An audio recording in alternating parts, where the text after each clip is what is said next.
Hello once again, everyone. Thanks for tuning in to another edition of AIW's The Card is Going to Change. Before we get into this week's show, of course, a shout out to people who kind of help us bring this to you for free each and every week, or have in the past at least. And, we're still benefiting off of it. Thanks to Angelo's Pizza. You can eat in their dining room currently, as well as get delivery and takeout. If you are in the Lakewood area, check out Angelo's on Madison in Lakewood, Ohio. Thanks to Pollyanna DIY. Again, we don't know if he's going to continue still, but support him. I know that he's still got some things he's selling. Doesn't mean he's going to make new things, but get them while you can. And thanks to Smart Mark Video, along with IndependentWrestling.tv. That merger makes it easier to watch AIW than it ever has been before. You can purchase a DVD or MP4 at smartmarkvideo.com or sign up using the code ABSOLUTE. Get yourself a 5-day free trial at IndependentWrestling.tv and watch a revolving AIW archive, including some of the most recent shows. Yeah, we got to get that viewership up on there. It was like going really, like we were doing crazy numbers on there when the pandemic first started. Obviously, people catching up on things. If you already watched it, go back and rewatch it because our viewership is going a little bit down. And I like staying in that top tier. That's just an ego thing or something. But I like being in those top viewed tier when I get my little report. Yeah, a lot of old AIW now, which unfortunately I don't know if I can I don't know if I can recommend that with a clear conscience, but they're putting some old stuff up there, so maybe you go back and you see how far we've come. Yeah, as people and as a company, certainly. But hey, we are coming to you from the Paul Greer studio, powered by the mysterious benefactors. The Paul Greer traffic report. Weather update brought to you by the Goldstein brothers. How do the real radio stations do it? They always got some kind of weird sponsorship. Yeah, Paul Greer Studios. Calling in now on the thrift store jobber hotline is nobody's calling in. But anyway, on this week's episode, of course, as always, AIW owner John Thorne. My name is Steve Guy, your moderator of sorts. And, Thorne, we got a show in. We did it. We did it. We did it. We're not going to recap the entire show for you guys because we still have shows we haven't done that for yet. And, we try to do them in order, but we'll get back to doing those at some point, and we will run down the whole thing. But we thought, let's talk about how let's get into it. Let's talk about it. Let's get into it. We made the travels all to Indianapolis. First, here's the thing. Before we even get to Indianapolis, 2 days before we're supposed to be there, the fucking Airbnb, one day. The one day. Oh, you're right. 24 hours. Sorry. 24 hours before the show, 1 day before arriving. Yes. So I had to go to Columbus for a super secret mission, which I don't know. Maybe you'll see one day. Maybe it will never see the light of day. But I had to go for a special thing. I'll just say. And so I am off the grid Friday for most of the day. I had to wake up really early Friday morning, drive to Columbus, and I turned my phone completely off. I'm doing what I have to do. It takes a few hours. I turned my phone on. I'm catching up on things. I start my drive back to Cleveland, which this drove the Duke nuts once he heard of my itinerary for the weekend of driving to Cleveland. Or driving to Columbus from Cleveland, and then driving from Columbus back to Cleveland, and then I was going to sleep and get everything together, and then go to Indianapolis Saturday sometime. Because you have to drive back through Columbus. Duke he lost his mind over this. However, what I told the Duke is, I was being compensated for what I was doing on Friday, and I saw it as well, why am I going to get a hotel room, when I could just drive right back home and make all profit? And Duke, this still drove him nuts, even though it's, like 2 hours tops, depending on how fast you're going. Yeah. This drove him nuts. He was very upset with me. He brought it up to me several times throughout the weekend that this was just a bad travel, bad travel itinerary. But anyway, I'm driving, and when your phone's off, like not all the notifications come through at once. Yeah. So I'm seeing what's going on the texts, and anyone that's ever seen a screenshot that I sent them, I get a lot of unread texts. So I'm kind of going through some things here and there, and seeing what's on Facebook Messenger, and I'm driving, and I get like a text from Airbnb, and they usually are like, oh, like send you the rules again 24 hours in advance or whatever. And then like an email comes through from Airbnb, and like I look, and it's just like, I forget what it said, but it's just like, unfortunately we have to cancel your reservation. And I was like, what? Like, what the fuck are we supposed to do? And like, this guy, Jimmy is his name. Yeah. It's like, don't worry though, I got other houses, I'm going to call Airbnb and, get this all handled for you. And like, so I'm like, okay, like it's like 2 p.m. or 3 p.m. We're supposed to check in at 3 p.m. the following day.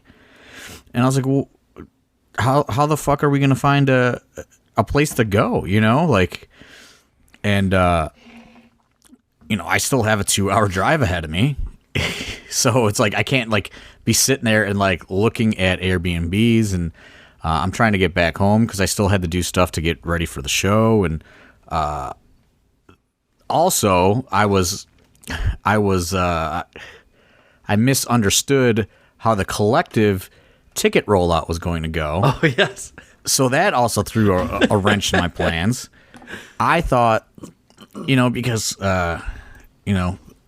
all these promoters, they like to talk in the middle of the night, and I have to go to work, so I'm sleeping, and I miss a lot of these conversations. And then I try to catch up on them when I can. I thought that we were just putting the weekend pass up for sale on Friday.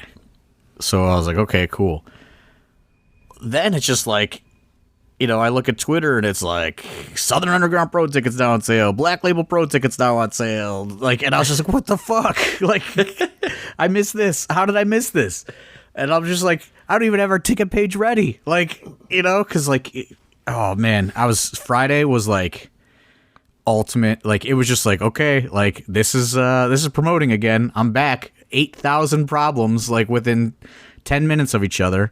Here is the message received from Jimmy, who it says has 10 verifications. I don't know how you get verified 10 times on Airbnb, but Jimmy does. Jimmy says, hello, John. We have an extenuating circumstance that has come up with this house. I have a call placed with Airbnb. I have a house that might work as a possible relocation options.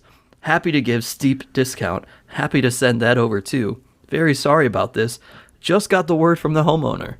Yeah, he don't even own the home. Doesn't own the home. So then Airbnb was like, oh, for the inconvenience, and they're like support or whatever, we will give you a $144, which is such a weird number, a $144 credit. So I'm like, oh, okay, So I text Dr. Dan, and I'm like, hey, can you start looking? Because I must point out Dr. Dan did pick this house too, by the way, just like the one in New Orleans that he bailed on us for with the Whole Foods. Dr. Dan 0 for 2 on the Airbnbs. I'm like, hey, dude, I'm driving. Who picked out the New York house? I did. Oh, okay. I did. So I'm like, hey, dude, I'm driving. I'm not going to be back for fucking 2 hours. Like, can you start at least seeing what's available? And I'm fucking responding to this Jimmy guy in the Airbnb app, and I'm like, hey, man, like, let me know. Like, we have fucking nowhere to go. So he's like, yeah, working on it. And then, I drive an hour, and I'm like, hey, just checking on an update. Oh, yeah, working on it. So, like, I get back around, like, 5 o'clock or something, and I'm like, I have to get these fucking tickets in order for the Collective, because the thing that sucks is it's different seating. It's like a different seating setup than it was going to be in Tampa, right? Right. And we had sold tickets for Tampa and people wanted to carry them over. But you got to do the group tickets and all this other stuff. And once your event is published in Eventbrite, you can't go back and then like reassign tickets. So like, say for example, Paul Greer bought 3 front row tickets. Like I couldn't go and then say like this is a group of 3. You know what I mean? This is a seating cluster of 3. Yeah. So I'm trying to figure this out, and I'm like, I just have to create a whole new event, and then I had to like, there's a lot of like, it sounds crazy, but there's a lot of math involved in this because you can only have so many seats per row. Plus the collective has carryovers who bought packages for Tampa. Plus AIW has carryovers. And it's just like, okay, how many seats do we have available for the front row? And it's just like, okay, we can only sell 12 front row seats like that. Okay, like that sucks, Like it doesn't suck. I mean, they already bought them, but you know what I mean? Like when you're trying to like figure it out and it's just like, you got to hit this number, and it's like impossible to hit this number based on what's sold. And I was just like, fuck it. And then, like I said, you can't reassign the tickets. So I have to go and I have to hand type every single person that was keeping their ticket from Tampa. And like, you have to go into Eventbrite and like hand type it out and hand type their email. And like, it was taking me forever. Yeah. And, I was just like, fuck, like, you're trying to like, now I'm trying to catch up in this collective promoter chat. And I'm like, how many tickets can we have? How many rows can we have? Like, what, like, cause I thought like I said, I thought we were going to do the packages. We were going to get through this weekend. And then I was going to be able to sit down and be like, okay, sometime the following week, like get it all together, get it all organized and roll out the tickets. That was not the case. So I was like, fuck, I have to get this ready because I'm not going to be anywhere near a computer for days, because I have to go to Indianapolis. Like, I have to get this ready or else we're never going to get tickets on sale. Yeah. So, I was doing all that, and the Airbnb thing is just like, fucking driving me nuts. The Duke is like trying to convince me to rent a mansion, which was like $2,000 a night. Comes with a chef. Like, yeah, it came with a personal chef. I was like, why? Like, why? Like, why would you spend this? He's like, well, this you're going out of town. This is how you got to do it. And I was like, no, this is like a business. This is like a business trip. And he's like, no, I think this is how we got to do it. We got to get the personal chef. And I was like, no, we don't. And like, it's like this gigantic house, and it had 5 beds. He's like, yeah, but it looks sweet. It would look sweet. And I was like, dude, I don't care how it looks. So personal chef to cook you guys chicken wings and chicken fingers. Right. So like, long story short, Jimmy never comes through with the Airbnb, and there's no Airbnbs available that are going to, because this place like had 16 beds that we were renting. Yeah. There's no place that comes anywhere close to that. And, we're thinking about booking one, but it's like an equal amount of money we were going to spend with like 7 beds. And it's just like, I don't know. So I just went on Priceline and I just like booked like 9 double bed rooms. And I said, we'll fucking just figure it out later. It sucked. It was more expensive than what the Airbnb would have cost, but I was just so sick of trying to figure it out. And I was just like, we can't all just descend on Indianapolis and have nowhere to go. Yeah, absolutely. My Friday was much more entertaining and fun than that, as we return to a live stream and having a show. It means the return of getting to make cold opens, and I spent my Friday with Philly and Marino hanging out, filming the cold open for I Assure You We're Open, and dressing these guys up as much as we could, like Jay and Silent Bob, and man, that was a good time. But then I had to piece that whole thing together, and like, well, gonna have to do it now.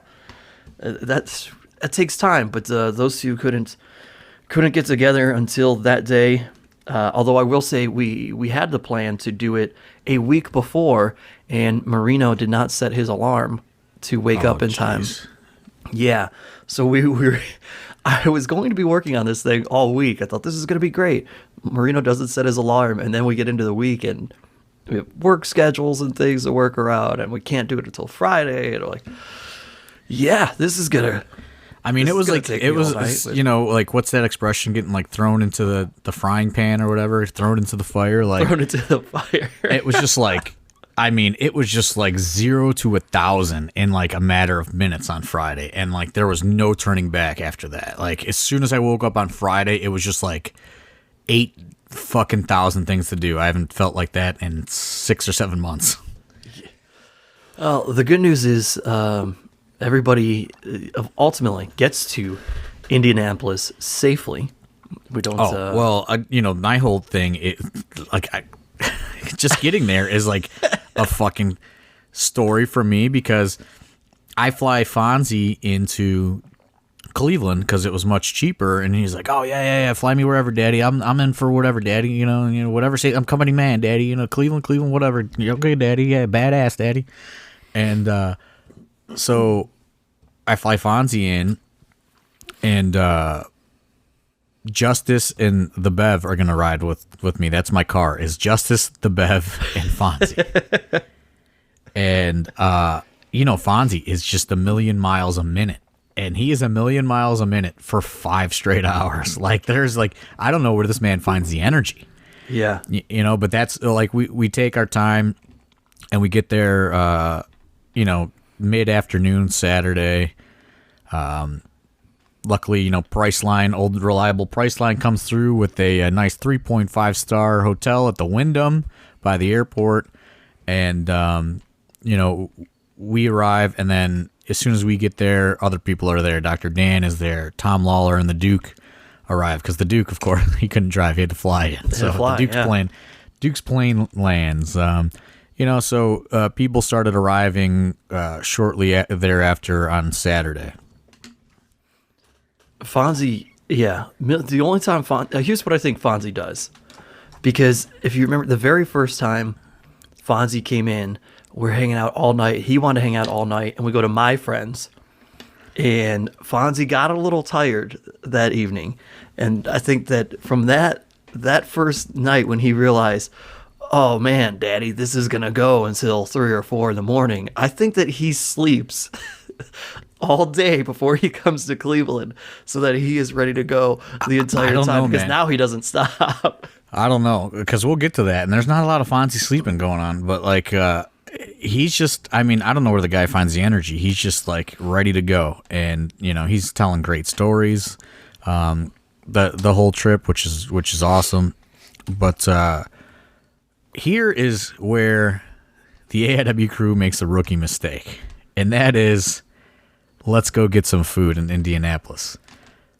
Yeah. Because it quickly turns into the after party the day before the show, very quickly. And this is a rough decision, I think, for everybody by Sunday morning, because a lot of us haven't seen each other in a long time, and you know, so it's like it starts off like, you know, just me, Duke, Tom Lawler, Dr. Dan, Justice, and Fonzie, and the Bev, and then, you know, then some students start showing up, and then Mander shows up, and like we go to this place to get food, and then like here comes like, hey, like, you know, hey, I'm in Indianapolis, where are you at? And she's like, I'm at this place. So then, you know, here starts coming everybody, you know what I mean? And then before we know it, this entire bar is AIW people, and everybody's, you know, happy to be around each other again. The drinks are certainly flowing, and they are flowing quickly. And I don't know, it just all of a sudden, thankfully, last call is midnight in Indianapolis, you know? So right.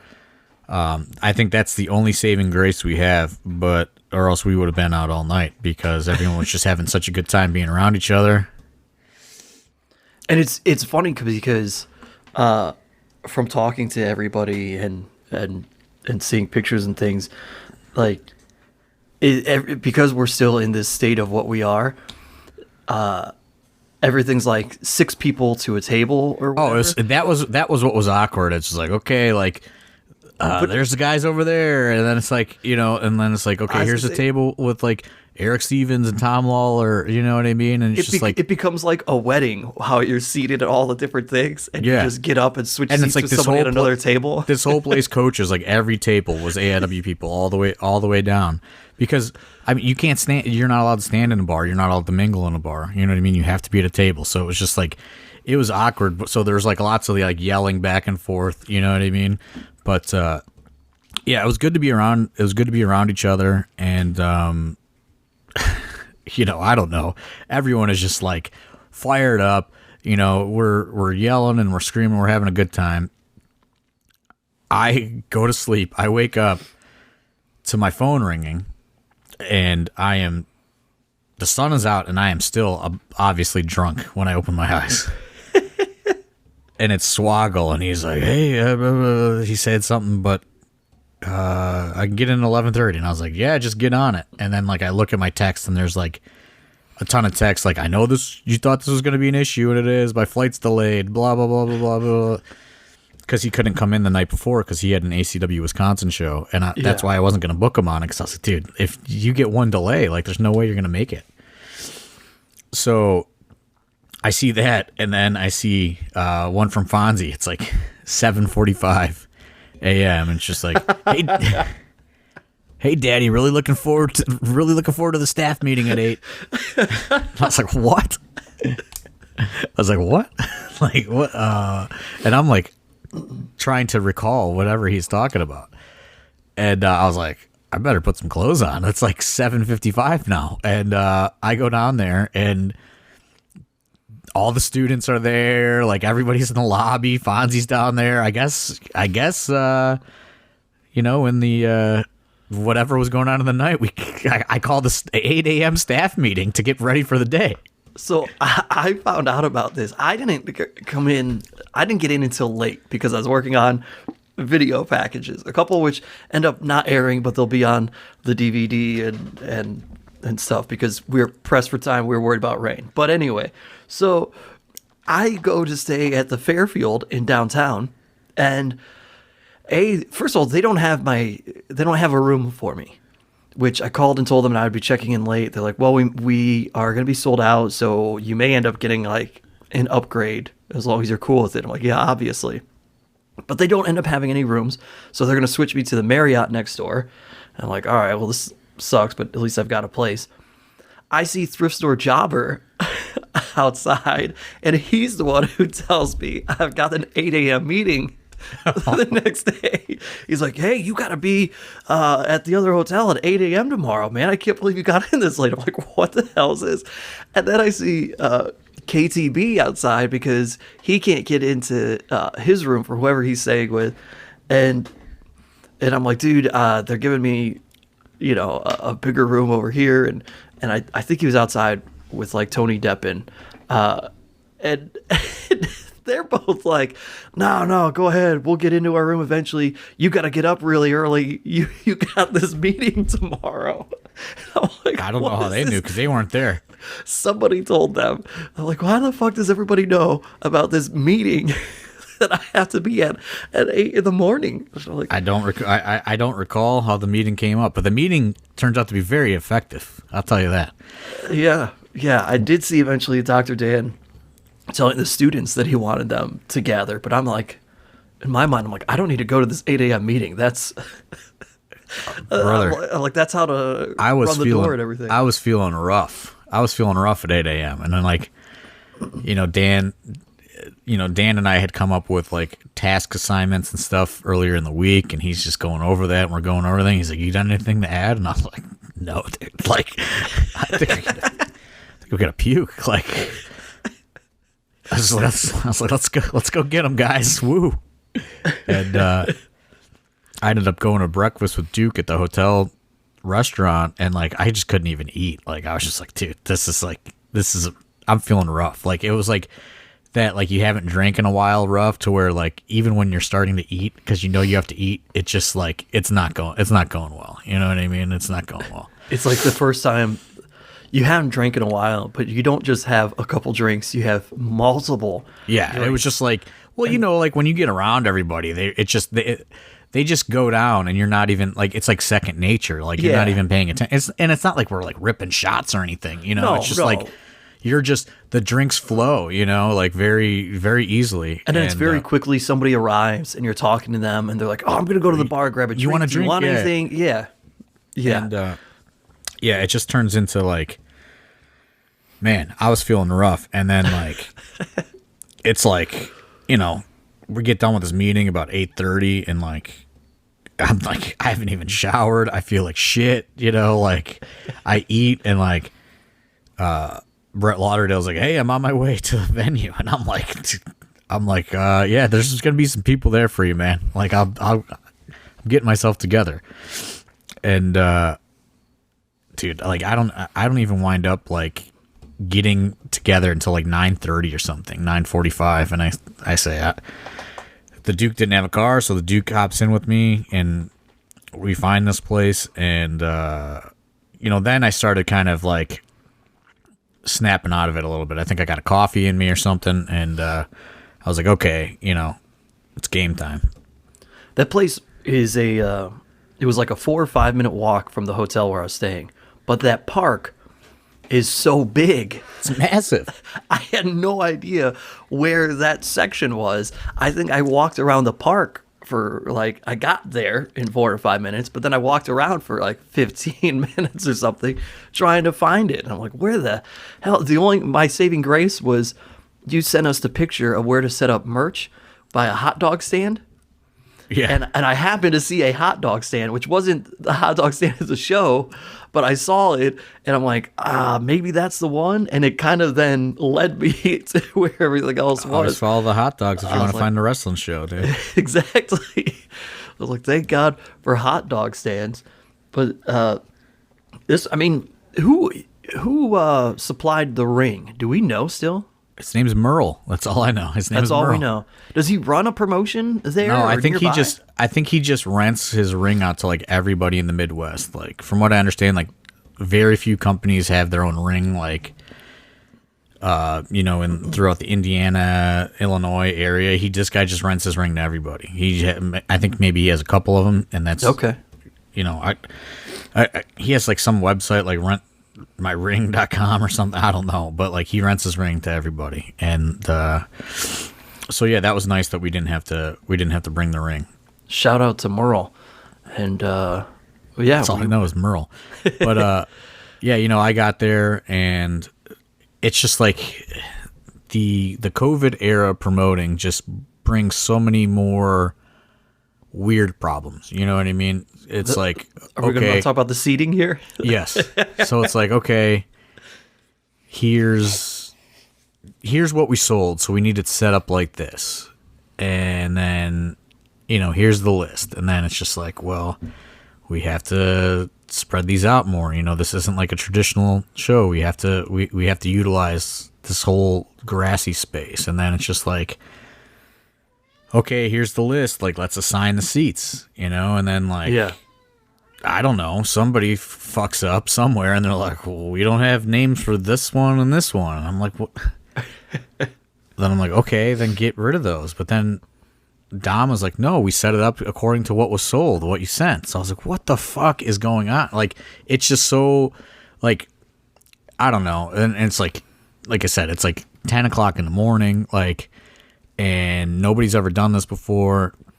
So I do think it was good to have this show as a trial run to kind of see how you do it, because it does bring like a lot more wrinkles to just the, okay, let's get this chairs set up and open the doors. You know what I mean? Like there's a lot more that goes into it, which, you know, you really have to think and like cover all your bases. Like, okay, these seats look a little too close. We have to move these down, and it's just like to give people an idea. A typical show that we would run at the Odeon, it's like 60 something front row seats.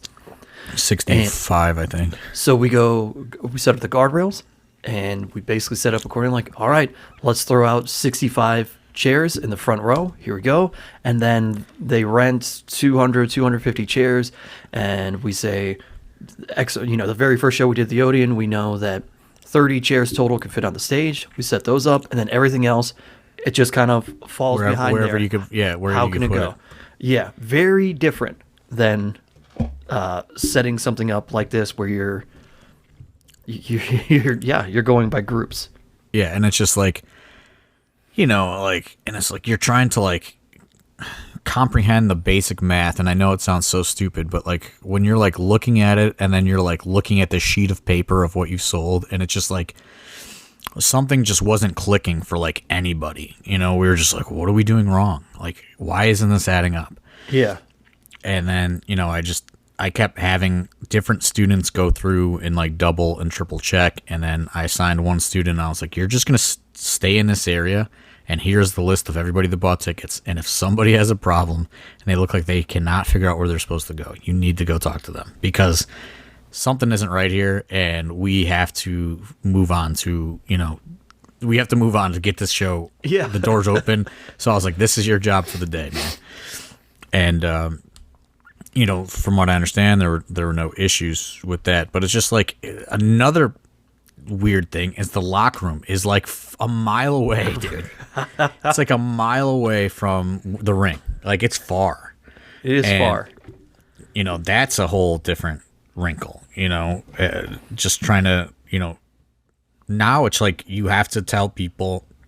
It's like almost like baseball. Like, the next match had to come to like an on deck circle, almost like close to the show space, because if we're running against the clock pretty much, we have to be done by a certain time, and so it's like everyone's got to be there and everyone's got to be ready. And so this is where the fucking AIW headset investment of last year just really pays off, honestly. Like, the headsets were like the saving grace of this entire show, because you'd be able to communicate with somebody in the locker room, like the refs, like, so it was just like, and shout out to like Jake and Xavier and Tom, and everybody was just making sure, like, if you were the ref that wasn't in the ring, you were getting the next guys ready to go, and like it really worked out.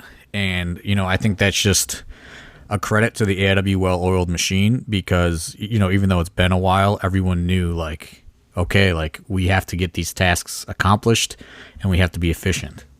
Yeah, this is more behind the scenes of the responsibility that we have with the things. Like, we don't just have headsets for show. There's a lot going on at any given time with these headsets, and you got a piece in your ear, and we're communicating things to what's going on in the match, within that, communicating things, like you said, in the back locker room. All of that is happening constantly. It's like a police scanner, dude. It's just it really is so much stuff going on.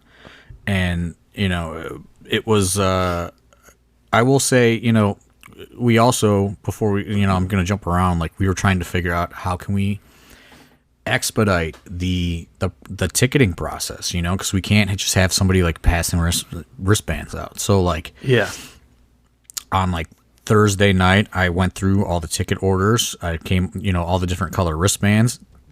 I enveloped them all, like, so it'd be like Steve Guy 2, and like there would be 2 wristbands in there, and we separated them, and we had so many people actually working the door. I think we had like 6 people working the door. It was like 2 temperature takers, 2 ticket scanners, 2 people that would, find your envelope and slide it to you on a table. Like, it was, and from what I understand, it went pretty smoothly for the most part. And it was just like, shout out to the AIW students. Honestly, like, they came out in full force on Sunday in Indianapolis, and they all were willing to jump in and help.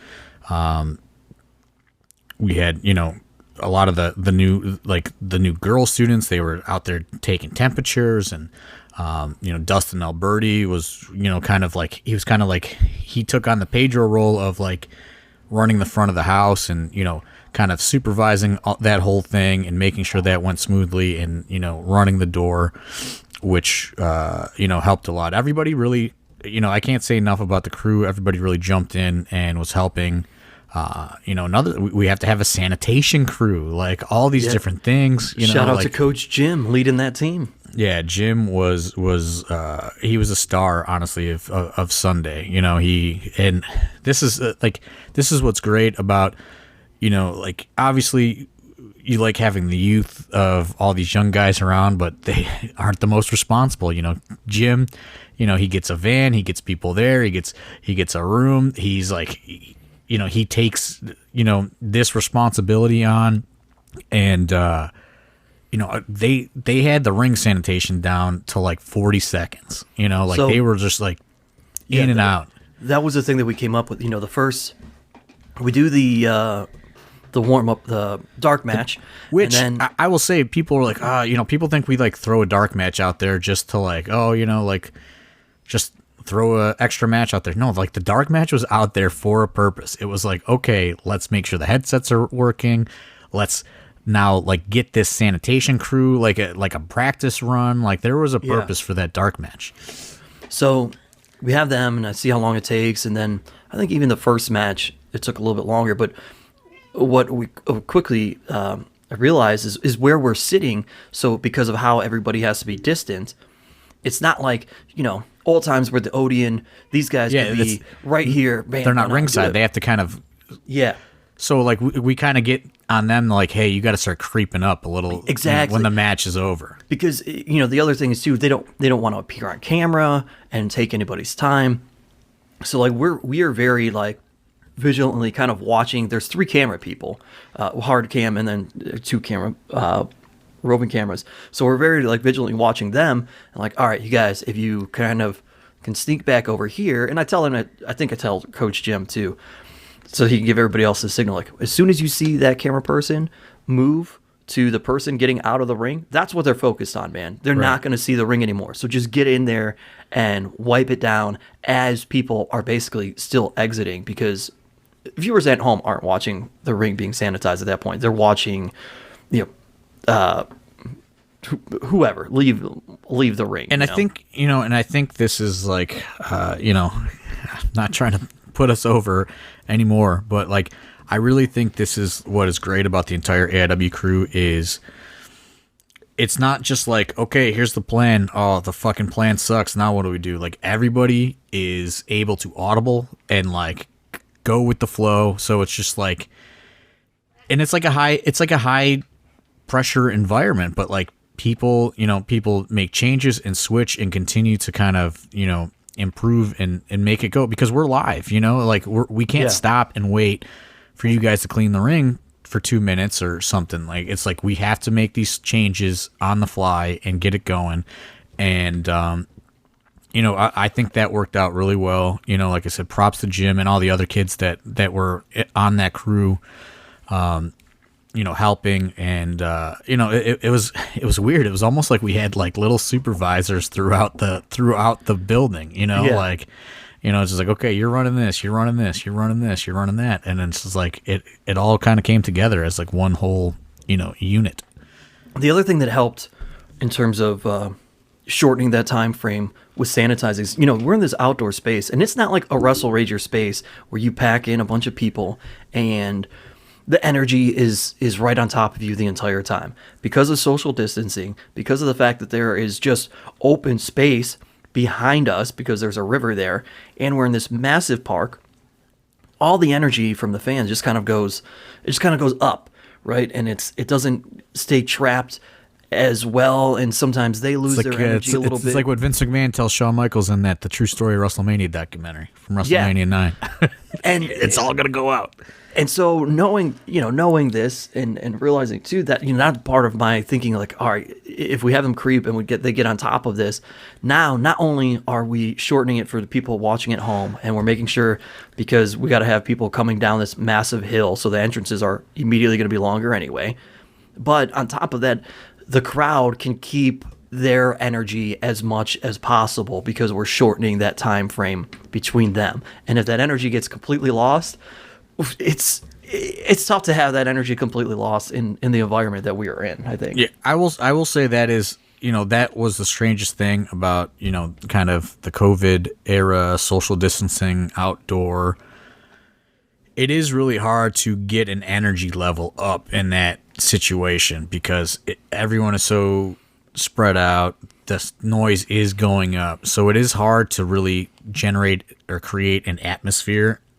Yeah. And I would say that was like, but, we're in different times, so that's the way it has to be. But that's like the only, I think, really downfall of doing it that way is, it's like, I think it kind of messes with the wrestler's psyche because it's like you don't have that vibe and you don't feel the crowd and you don't feel that energy. And, people were a little, like still getting, their feet underneath them being back at a live wrestling show, so like there's a lot of that.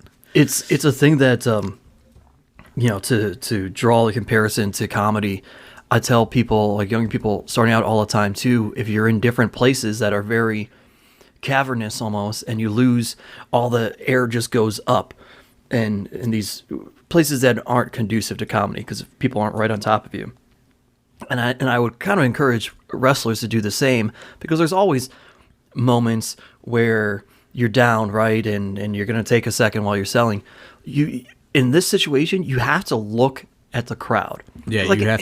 In comedy, you may not be able to hear the laughter, but you're going to see their faces. And yeah, you got to try to invoke something in this situation because it's tough. And it's really hard. And like wrestling crowds or just live entertainment crowds in general feed off each other. So it's like there's none of that energy for them to feed off of either. So that's like the really weird thing about it. But yeah, I mean, it was all in all, I think we did it the best that we could do it, the safest way we could do it. Like there were no real instances. I know some people were like, oh, there's guys with no masks on in the, second row on the hard cam. But those guys were drinking and they came together. You know what I mean? And they were, we talked to them. We're like, hey, like, can you pull your mask up when you're not drinking? But those guys always had beers in their hands. So it's like, what do you do? You know what I mean? It's like, it's one of those things. But we were on it. Even Tom Lawler got in on it because Ryan from Wakeman was Cutter showed up. Yeah, he had no mask on, and Tom Lawler was. I heard Wrestling Cheers. They were talking about it. Yeah, they said it looked like Tom Lawler was going to go kill somebody at one point. Yeah, yeah, it was. He was going to tell Ryan from Wakeman, you got to put your mask back up, man. Like, yeah.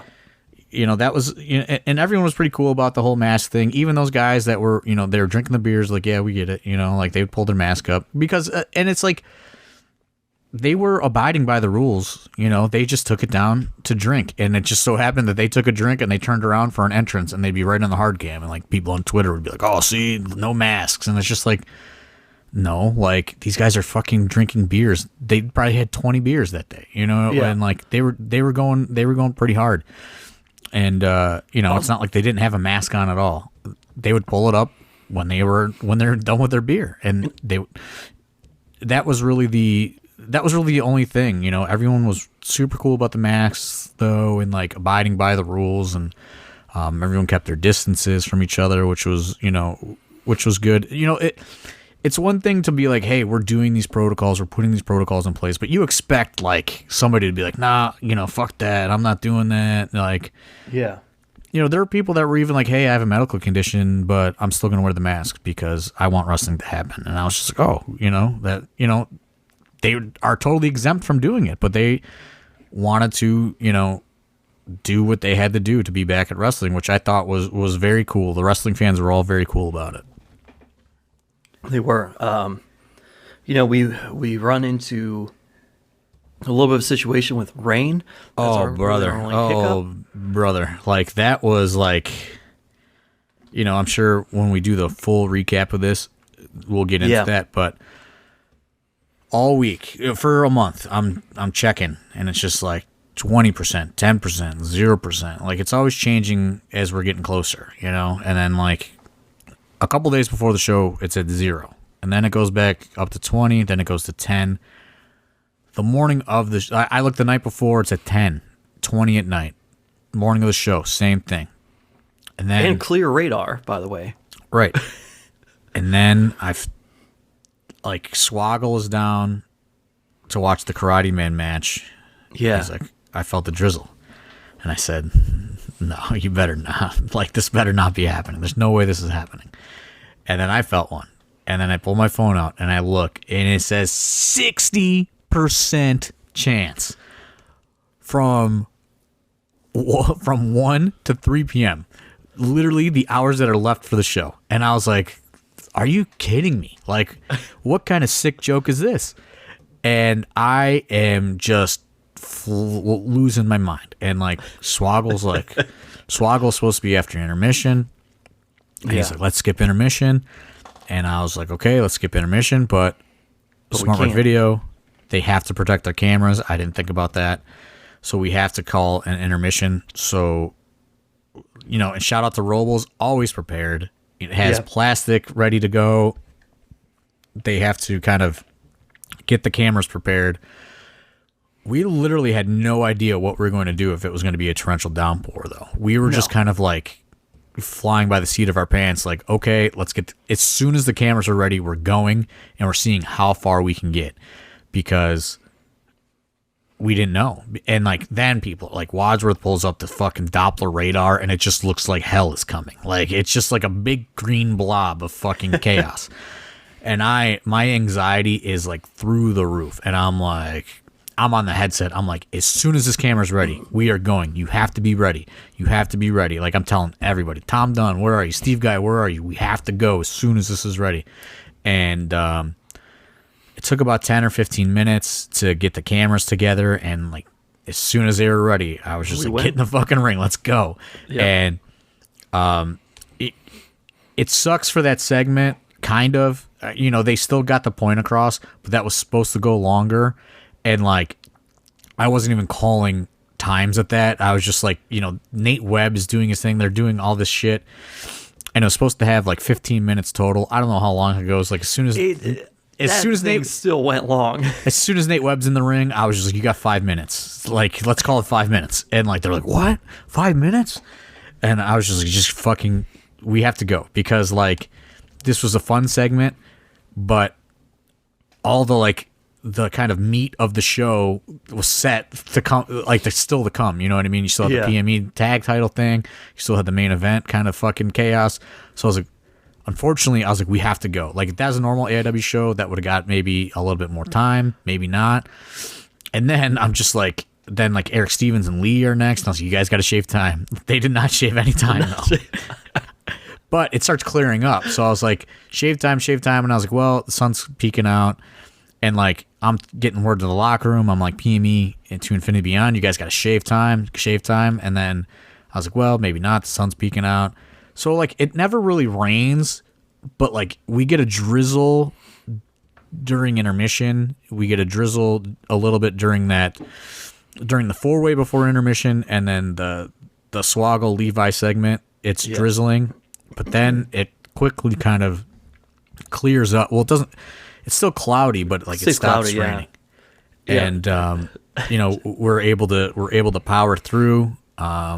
Shout out to Swoggle though, because again, talking about people micromanaging and trying to take charge. So all of their fun stuff happens. They finally get to the match, and he keeps looking back at us. You and I are trying to figure out how much time they maybe have, and he's like pointing to his hand. He's like, you know, watch, like time. And he's asking, you and I are like, I don't know. And you're like, do you think 5 minutes? I'm like, they probably only have 5 minutes left. It's supposed to be 12 to 15. A Nate Webb entrance is at least 5 minutes. So yeah, let's say that. And I just hold up the 5 to him, and he goes, okay. Swoggle in and out, weird mood. He got his envelope, Ubered back to the hotel, and then never heard from him again. He was a sleepy little guy. He told me he did ACW Wisconsin the night before. Yeah, he told me to text him and keep him up to date where we were. I'm like, you're not coming, but I called him. sure, I I'll texted tell him. you. I said, you think I fucking brought you in for your skill set, bro? I brought you in to hang out. You know, like, you just take my money and run. I said, you're off the collective now. You fucking took my money and ran. I said, you're out. You're done. Before we wind us down with talking about the collective, you were not present for the one moment. One of my favorite moments of the weekend was Eric Stevens basically being drunk and cutting a promo on Ryan from Wakeman. Oh, God. As we're standing around watching the GCW show, and Ryan's trying to talk to someone, and I'm by Eric, and Eric's just like, oh, this guy again? Seriously? And he just starts going up. Nobody wants to cut their cock off, bro. So he's like, fucking cock cutter, fucking get out of here. It's just going The cock cutter guy.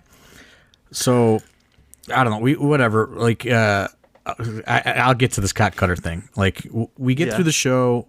Like, props. We thought we went off the air before the Jake Clemens thing. We didn't know that they were going to stay live for that. If we go off the air, that show is like 2 hours and 40 minutes or something. 2:45. Like, we were flying, dude. Like, the first half was done in like 49 minutes. And I was just like, dude, this is like the most efficiently run AIW show ever. Like, people are fucking hitting their times. We're going. Like, it didn't feel long. Obviously, like, the intermission kind of stretched it a little bit. But we were hitting our times really, really well. And then, we do the thing for Jake. Obviously, we're done. I think I looked on Fight. It's like 254 or something. After the show, Ryan from Wakeman, the cock cutter guy, is like following me around, trying to talk to me. And I'm like, dude, I don't want to talk to you right now. And he's like, hey, I was like, what kind of drugs are you on? Because I always assume he's on drugs. He's like, I'm not on drugs, bro. I showed up late because the liquor stores in Indiana don't open till 12 on Sundays. And I needed to get some Jaeger. And I was like, what? He pulled out like a plastic water bottle from his pocket, been in his pocket all day, room temp. And it's just a water bottle, like a squirt water bottle, like a sports like fucking water bottle that has like the little, you could squeeze it. Oh, yeah. It's just like full of fucking disgusting Jaeger. Like, he was just squirting Jaeger into his mouth all day. Like, no chaser, no nothing, just like, he's like, hey, man, you want some? And then he hit himself with like a little squirt of Jaeger. And I was like, dude, that makes me feel sick. Like, that makes me feel awful. I was already feeling a little peaked because of the fucking night before. And I was like, this is the most disgusting thing I've ever seen in my life, is this guy drinking room temperature Jaeger just in a hot summer day in the park. Yeah, it's pretty gross. And Ryan from Wakeman likes his Jaeger, but again, we'll cover the whole show and things in more details down the road. But I want to give you guys a little bit of a peek of everything we went through. But shout out to not just Ryan from Wakeman, obviously, but all of the AIW fans who we typically even see in Cleveland, who made this trip. I mean, it was really cool. It was awesome. It was cool to see like a lot of our homegrown fans, and it's just like the show, like even the shows, like it was like almost like two completely different crowds, like even when GCW like switches over, it's just like two completely different crowds. And I thought that was cool that like a lot of our home base, obviously not all of our home base, but like a lot of our home base came out to support and made the trip. That made everybody feel good. In the back, to see the familiar fans, and it made everyone kind of, especially these guys that have not been wrestling that much, it made them really feel positive that like, people do want to come support them and AIW, and it really like, honestly, like I can't say this enough, the fans that made the trip raised the morale like so much among everybody in the back. That's all everybody was talking about was I can't believe Stacy's here, I can't believe Pam's here, I can't believe Ronald Two Legs is here, Thrift Store Jobber, all these different people. They're Justin Summers, Bibbs is here, and Razor Sharp, Marissa Marie. You know what I mean? Like Michelle and Jose, they're taking their pictures. Still, everyone's just like. Yeah, everyone's like, this just feels so good. Caden's here. Like, all these people are here. Justin Doan. Like, so like, we could sit here and we could name off all fucking 200 people almost. You know what I mean? Like, like the majority of the people were AIW regular fans and like, it's no bullshit. That's all the guys in the back were talking about was like how good that made them all feel that you guys made the trip. So, I just wanted everybody to understand that, like, you guys aren't just like a ticket sale or whatever, coming to see the show. Like, it really just made such like a positive impact on all the wrestlers and all the performers, and I think it should, I think it motivated them to kind of go above and beyond because, it is hard to get into it when, you're going out there and there's a low energy level and all this other stuff, but it really kind of helped everybody power through the day. And, I just wanted to say thank you to everyone that did make the trip. And, also thank you to the people that ordered it on Fight because, that is just as important when the guys, open up their Twitter and they're getting all these notifications and things like that from, everyone knows like who the regulars are and who's always watching. And, it's just like, it's one of those things that really helped, everyone kind of power through and like, want to go out there and deliver and not just kind of go out there and be like, I'm going to wrestle today. Like it was such a different, just a mindset and mentality than I expected. Shout out to Ronald Two Legs as well for snagging those AIW stickers for me so we could make the mic flags, as they're called, come to life. Add a little bit more of the branding to the production, which was nice. But let's look forward into the collective happening October 9th, John Thorne, and we will be in Indianapolis. This is an indoor venue, but for those, again, worried about it, capacity is about 500, and this is a venue that typically seats over 3,000. So this is a very It's going to be very spread. It's going to be very spread out. I mean, there's, Nate Webb and others have gone there and looked at it and, kind of figured it out and did a walkthrough and, it's going to be very spread out. There's going to be just as much social distancing there than there was in the park. It's kind of big enough for all that, and we wouldn't be doing it if we couldn't do the proper social distancing. I think all the promotions involved agreed on that, and it's something that can be done. It can be done safely. So we are hoping, knock on wood, like we get that same kind of local support again to come out on October 9th. It is a Friday, obviously, but hey, you cut out of work about noon, 2 o'clock. You can still make it in plenty of time for the AIW show Friday night. It's a holiday weekend, so for some. for some. But we're hoping we can get just as much support like we did this past Sunday. That is, the plan.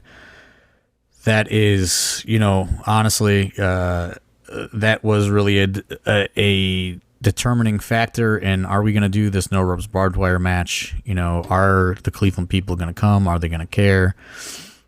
After Justice and Bishop and everyone saw the big support from Cleveland, they're all wound up and they're like, we're fucking doing it. So, let's come out and support it. You know what I mean? Like, It's on. Like, let's come out and support it. They're not doing it for fucking. They're not doing it for me. They're doing it because they saw all of you there make the trip, and they want to give it to you. So let's try to pack this place. To the tickets allotted. I would like to try to sell it out or come close, and. And two other announcements to go with that have been made prior to this. You're going to see Danhausen versus Mordecai in, I guess, what I would call a freak show match. It's going to be spooky. It's going to be special. Well, last year at the Collective, everyone has that very spooky memory of that very spooky night. And, in Florida, there was to be a very spooky show, which is no longer happening. So I figured, all these fucking spooky people, they want to see some spooky shit. So I was going over some ideas, and Danhausen had reached out, and I don't know, I kept coming back to Mordecai, and I was just like, I just like the way this looks when I look at these two names next to each other. And obviously, it was a little bit of a negotiation with Mordecai. He's not very active anymore. He's a realtor. But he does And live in the area. he does live in the area, and he said, well, it is Halloween, so it'll probably be very easy to find some things to turn my hair white. So that was a determining factor. So yeah, it was just one of those things to where this is like the AIW match. You know what I mean? This is like something you would see on a J-Lit or something like that. It's just like, let's just fucking throw it out there. And then obviously, you saw, anyone that watched the show saw the challenge. The final showdown was not the final showdown. The final showdown will be a 2 out of 3 falls match between PME and To Infinity and Beyond. Which was not even the other announcement that I was thinking of. I forgot about that. But the other announcement that came out of this, exclusive to just AIW at the Collective. The Karate Man. The Karate Man. The Karate Man is exclusive, and I don't know. I think he might have been a little upset that somebody was so anti-Karate Man when asked if he was going to be booked on his show at the Collective.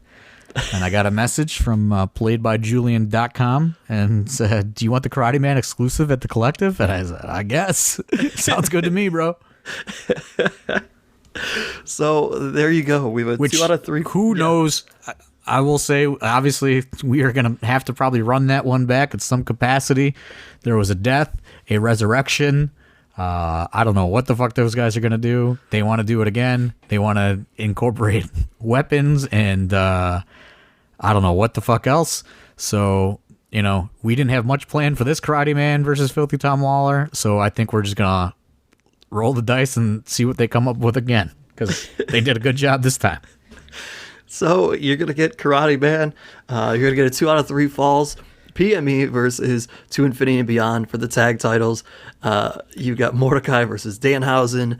And for the absolute championship, no ropes barbed wire, Matthew Justice with Fonzie in his corner, taking on Joshua Bishop with presumably Wes Barkley in his corner. And you know that that's always chaos.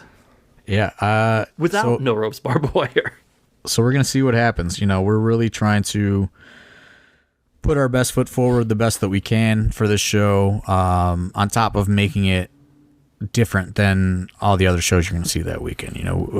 I think that everyone knows, for better or for worse, we like to present the AIW experience. The people that get it love it. Some people don't get it, don't understand it.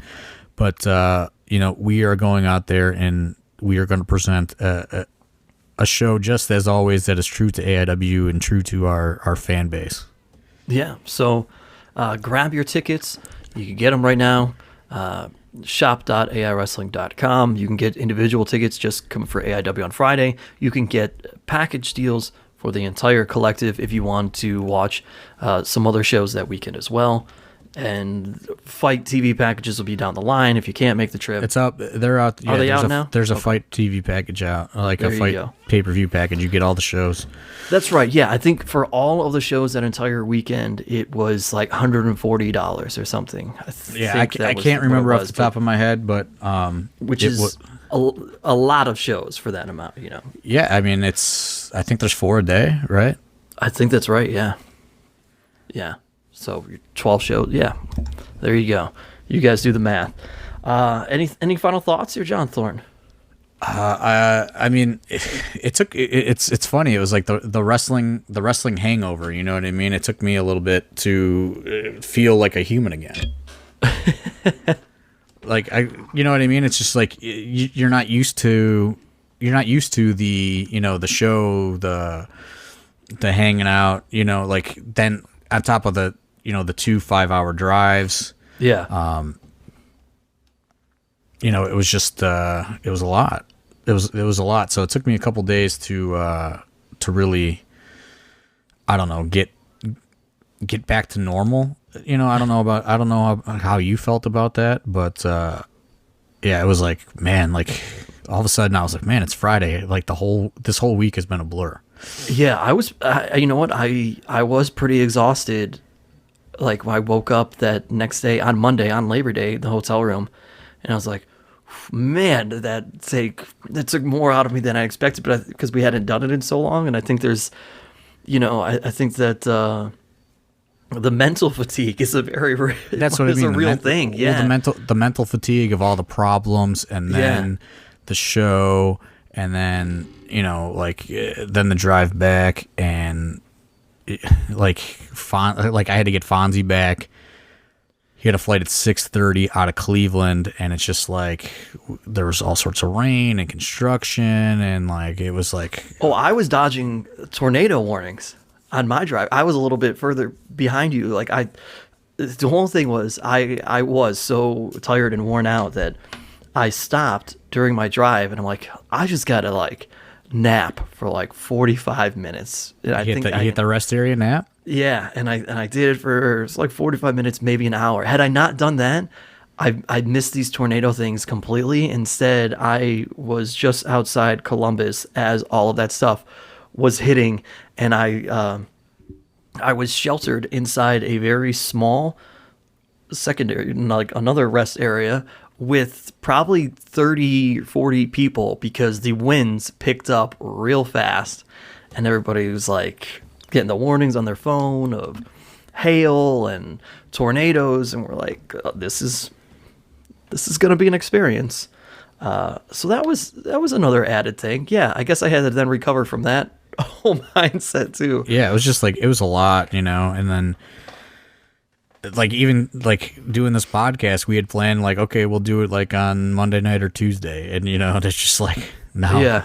We just missed the whole last week, and we're just we'll just start fresh, because it was a lot to kind of recover from. And I know that sounds crazy, but it's just